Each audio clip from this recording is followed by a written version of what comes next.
నాటకం చూడాల్సి వస్తే ముందు వరుసలో కూర్చుంటాం. అదే సినిమా చూడాల్సి వస్తే వెనుక వరుసలో కూర్చుంటాం.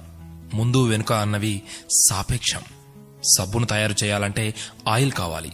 అదే చేతికి అంటిన ఆయిల్ని పోగొట్టుకోవాలంటే సబ్బు కావాలి. చిత్రంగా ఉంది కదూ, జీవితం కూడా ఇంతే. సమస్య వచ్చి పడింది, జీవితం అయిపోయింది అనుకోకూడదు.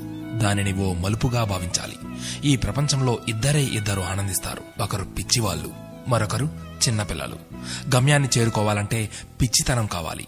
చేరుకున్న గమ్యాన్ని ఆనందించాలంటే చిన్నపిల్లలైపోవాలి. తాళంతో పాటే తాళం చెవి కూడా తయారు చేయబడుతుంది. ఒకటి లేకుంటే రెండోది తయారు కాబడదు. అలాగే పరిష్కారం లేకుండా సమస్య కూడా రాదు. తోటా కంటే శక్తివంతమైనది మాట. ఒక్క మాటతో సంబంధం తెంచేసుకోవచ్చు. ఒకే మాటతో లేని బంధాన్ని పెంచేసుకోవచ్చు కూడా. మనిషి సమాజంలో సూదిలా బ్రతకాలి కాని కత్తెరలా కాదు. సూది పని ఎప్పుడు జోడించడం మాత్రమే, కత్తెర పని ఎప్పుడు విడదీయడమే. అందరినీ కలుపుకుంటూ బ్రతకాలే గాని కత్తెరలా విడదీస్తూ కాదు. నిజాన్ని మార్చే శక్తి ఈ ప్రపంచంలో ఎవ్వరికీ లేదు.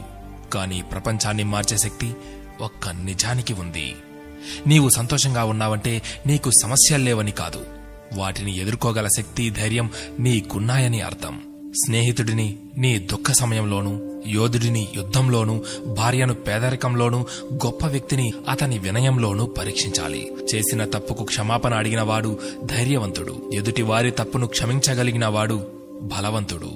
కష్టం అందరికీ శత్రువే, కాని కష్టాన్ని కూడా చిరునవ్వుతో స్వీకరిస్తే అది సుఖమై నిన్ను ప్రేమిస్తుంది. ఓటమి లేనివాడికి అనుభవం రాదు, అనుభవం లేనివాడికి జ్ఞానం రాదు. గెలిచినప్పుడు గెలుపును స్వీకరించు, ఓడినప్పుడు పాఠాన్ని స్వీకరించు. ఓడిపోయి విశ్రాంతి తీసుకుంటున్నప్పుడు ఆ ఓటమి నేర్పిన పాఠాన్ని చదువుకో. నీవే గెలుస్తావు. ఎవరికైనా ఉండేది రోజుకు 24 గంటలు మాత్రమే. గెలిచేవాడు ఆ 24 గంటలు కష్టపడుతుంటాడు. ఓడేవాడు ఆ 24 గంటలు ఎలా కష్టపడాలా అని ఆలోచిస్తుంటాడు. అంతే తేడా. గెలవాలన్న తపన, గెలవగలను అన్న నమ్మకం, నిరంతర సాధన, ఈ మూడే నిన్ను గెలుపుకు దగ్గర చేసే సాధనాలు. నేను గెలవటంలో ఓడిపోవచ్చు, కానీ ప్రయత్నించడంలో గెలుస్తున్నాను. ప్రయత్నిస్తూ గెలుస్తాను, గెలిచి తీరుతాను. స్వయం కృషితో పైకొచ్చిన వారికి ఆత్మవిశ్వాసం ఉంటుంది గాని అహంకారం ఉండదు. ఏమంటారు?